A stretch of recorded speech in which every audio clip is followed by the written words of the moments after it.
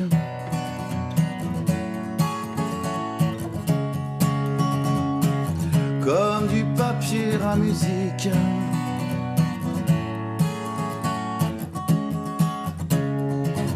Si d'aventure je vous déçois, Madame Nature, comme il se doit, promis, juré, de vous à moi je vais changer que vous soyez au moins une fois fier de moi. La la la la la la la la la la la la. Bravo Aldebert, bravo. Merci pour ce cadeau. Pas de danger que vous déceviez Madame Nature, je pense. Alors on va tout de suite recevoir Maël Le Guenec qui va nous faire une petite surprise, comme vous l'avez annoncé. Je suis désolé, j'ai planté la Pas de surprise. problème, il arrive. La surprise, là voilà. Ouais, c'est bien. Bonjour comme ça, Maël. au moins. C'est bien. Hein voilà, non mais vous êtes on fort les sur fait, le teasing, c'est on l'a balancé, remarqué, voilà. c'est pas pas très mal. grave. Maël. Tout va bien? Quel est le cadeau? Bah magnifique. Bon, il faut qu'on aille vite. Bah, Bon, on va chanter alors. ouais, on va chanter, je pense qu'on va juste Voilà, chanter. la même mais en breton, facile. Il vous a Oui, tout... alors facile, je sais pas. Il vous a mais, tout traduit. Niveau prononciation, vous allez voir, c'est presque évident. D'accord, ok. Ça, Alors, c'est j'ai le les deuxième paroles, hein. couplet, Ah, ça, c'est le pareil. refrain. Ouais, faut que tu me dises où est le couplet. Voilà, sinon on va pas s'en sortir. C'est Alors, reparti, c'est toi qui la chante, version hein, si tu veux. bretonne. Et moi, je vais essayer de l'accompagner. Ouais. Ouais, ça va le faire. Ça, c'est le couplet, hein. Ça, c'est le couplet, ouais. D'accord, On ok, peut on attaquer y directement va. le deuxième, si tu veux. Vite on goué, agon. Attends, tu. Ah, je vais faire, on j'ai attaque. pas dit 3-4, parce que j'ai pas dit 3-4. T'as pas fait 3-4? Bah oui, 3, 4. Vite on. Non, ça, c'est ça le. Ah, c'est celui-là, pardon. Madres aiguilles. Voilà, on va y arriver. C'est chaud, moi, Allez, allez, c'est parti. ma première chanson de Sympa, breton. là. Non, mais le breton, c'est pas évident. C'est du hein. live, hein, là. On y va. Madres aiguilles. Yeah. On dit pitus. Itron nature. Evel Madeleine, promettez Giusor, usine, Yachin, Charine, vide ma faire et vidervé.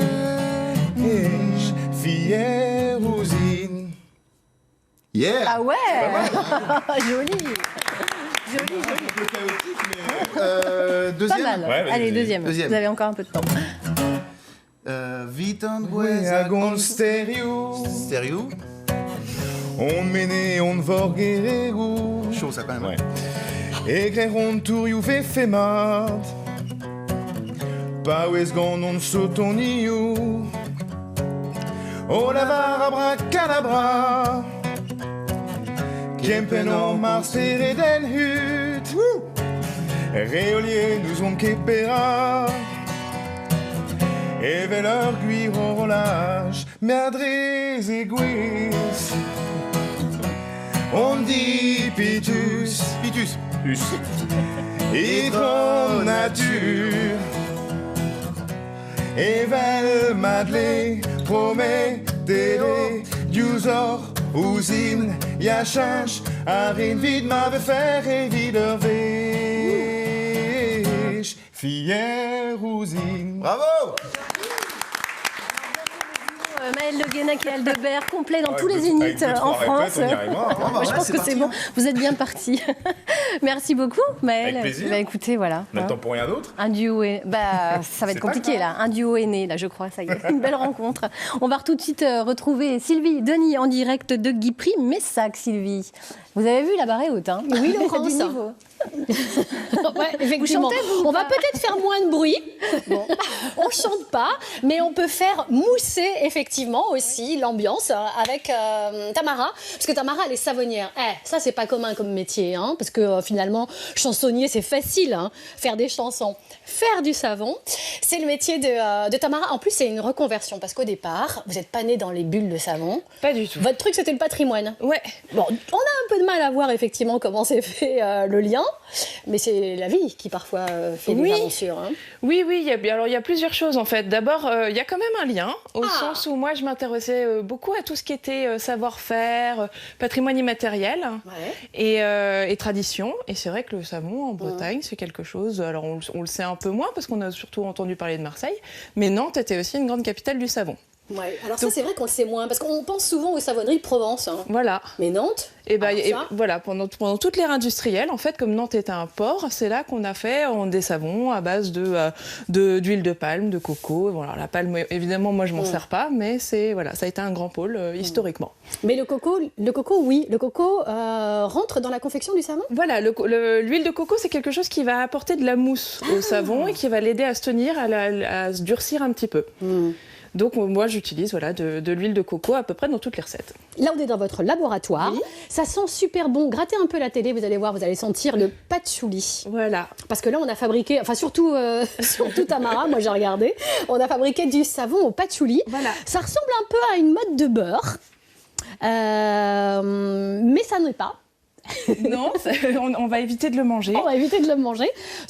En même temps, ce ne serait pas forcément toxique. Hein. C'est pas toxique du tout, mais par contre, ça n'a pas très bon goût. Ouais, ça sent meilleur que ça n'a de bon goût. Et là, vous allez nous le découper. Ce que j'aime beaucoup, c'est que Tamara, sur la ferme des 5 Sens, on est très autodidacte, on fait beaucoup de choses par soi-même. Hein, et j'adore son appareil. Elle a fabriqué, alors je ne sais pas comment on peut appeler ça, une découpe à savon. Un découpeur. Un découpeur, c'est génial. Vous nous faites voir comment ça marche. Oui. Hein. Parce que l'idée, ça va être de alors, découper. En fait, donc là, les pains de savon, je les ai fabriqués hier. Donc là, j'enlève le papier qui permet d'isoler le savon du moule. Ouais. Voilà, hop, on va tirer. Alors bien évidemment, on ne va pas donner la recette, hein, parce que l'idée, c'est pas non plus de faire la même chose que Tamara, parce que sinon, Tamara, elle arrête son métier.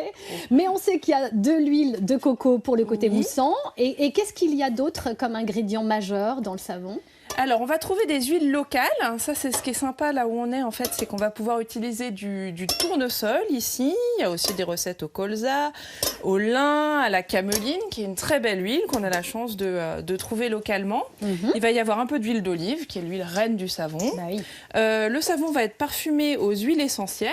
Donc, on va avoir de l'huile essentielle de patchouli. Ouais. Et puis, des petites fleurs de calendula qu'on va voir apparaître là quand on... Hop. Elles sont là, c'est joli. Exactement. La texture est très agréable, un petit peu, comment dirais-je, collant, c'est trop péjoratif, c'est plus agréable que ça. On a envie effectivement de se tartiner sous la douche. Ça sent bon. Alors là, le savon est encore très mou. En fait, il va faire une cure de 3 semaines avant qu'on puisse l'utiliser. Ah, c'est pour ça que je le sens un peu mou alors. Voilà, c'est normal. Donc pendant 3 semaines, il va sécher. Ouais. Et au bout de 3 semaines, on va avoir le droit de l'utiliser. Après, théoriquement, un savon, plus on le laisse sécher, en fait, plus il va durer longtemps. Donc moi, je recommande à mes clients généralement d'attendre 2-3 mois avant de les utiliser. Ce produit-là nécessite d'avoir une réglementation assez... parce qu'elle ne porte pas non plus une charlotte comme ça tout le temps pour le plaisir. Hein. C'est parce qu'il y a des normes assez drastiques en termes justement de propreté, de... Comment ça se passe hein? Alors exactement, en fait, sur le savon, donc en France... Parce qu'il n'y a pas de côté agriculture bio ou autre, mais vous avez des normes. Hein. Oui, tout à fait. Alors, moi, je suis sous mention Nature et Progrès en plus. Ouais. Mais... On rentre, venez. Voilà. Alors ici, on est dans le séchoir. Hein. Dans le séchoir, c'est là qu'on va mettre les savons à sécher pendant 3 semaines. Donc, du coup, il y a un cahier des charges important. Alors, il y a un cahier des charges, en fait. Donc, on est sur un produit cosmétique, ce qui implique, du coup, que toutes les recettes soient vérifiées par un toxicologue qui vient garantir que le produit ne représente aucun danger pour la santé humaine. Et ça, c'est obligatoire avant de pouvoir commercialiser des savons. Et ensuite, on est tenu d'avoir un laboratoire, de respecter des bonnes pratiques de fabrication. et puis de déclarer toutes les recettes au portail européen. Voilà, mais de ne pas les raconter ici, ce matin, sur le plateau de 9h50 le matin, parce que c'est le petit secret de Tamara. Je vais l'aider à mettre les petits savons dans le séchoir, et puis on se retrouve la semaine prochaine. Merci Sylvie pour la petite bulle de bonheur. À la semaine prochaine. Eh bien, je vous propose de conclure maintenant cette émission en compagnie de Gertrude, chanteuse pour enfants, qui nous rejoint.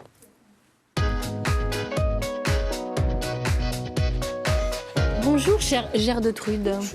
Bonjour, je me présente Gertrude.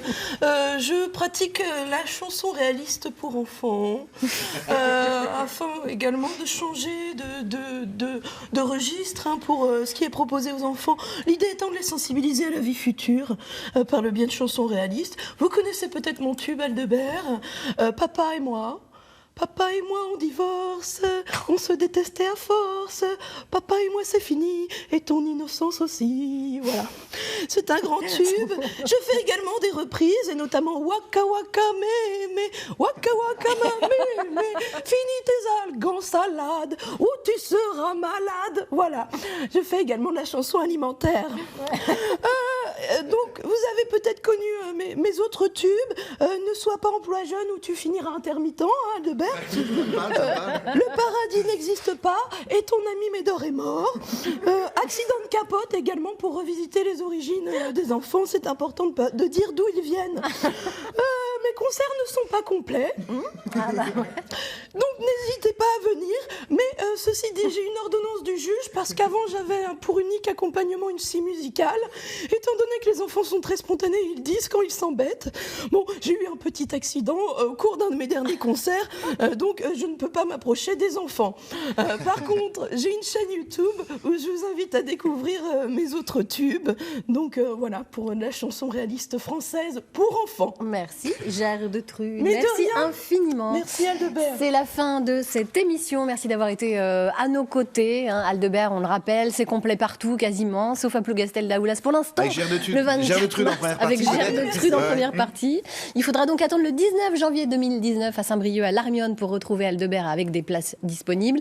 Et le 26 janvier 2019 aux Libertés à Rennes. Voilà. Eh bien, écoutez, on va se quitter un petit peu en musique. Moi, je vais vous annoncer ce qu'il y aura lundi, si vous voulez. Et puis voilà, lundi, ce sera Thierry Gigourel, écrivain spécialiste de la Bretagne et des pays celtiques, qui a écrit une BD en 5 volumes sur l'histoire bretonne.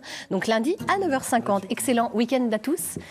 Et on se quitte en compagnie d'Aldebert et de sa guitare. Alors, un dernier refrain. Ah bah, alors, ça va être très rapide. Vite. Ah oui. Donc c'est en breton. C'est la fin. C'est facile. Ah, bigre. C'est parti. Madres iguis, on dit pitus. C'était 9h50 du matin avec Natura.